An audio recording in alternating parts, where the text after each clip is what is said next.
Assalamualaikum, pada video kali ini kita akan membahas 4 karya budaya Aceh Selatan yang ditetapkan sebagai WBTBI.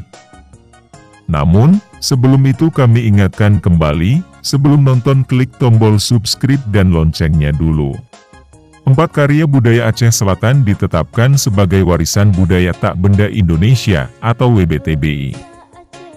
4 karya Aceh Selatan itu, dari 17 karya budaya yang diusul pemerintah Aceh pada sidang penetapan WBTBI di Yogyakarta pada 1 Oktober 2022 lalu. Untuk diketahui, pada tahun 2022, terdapat 718 usulan dari 34 provinsi di Indonesia yang mengajukan untuk diverifikasi agar dapat ditetapkan sebagai warisan budaya. Melamang, atau memasak lemang.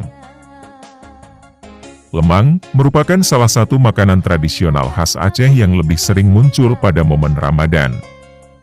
Makanan ini terbuat dari beras ketan yang dimasak menggunakan seruas bambu.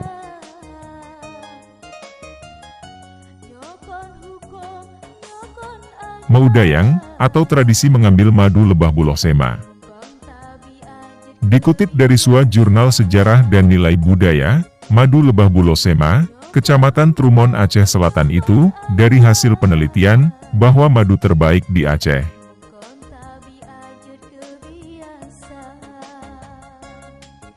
Kasab, atau sulaman benang emas khas Kabupaten Aceh Selatan.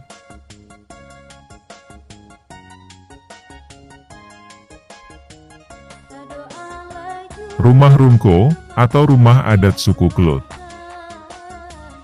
Rumah Runko adalah salah satu situs peninggalan sejarah suku Klut di masa lampau. Situs Rumah Runko tersebut terletak di Desa Koto Kecamatan Klut Tengah Kabupaten Aceh Selatan.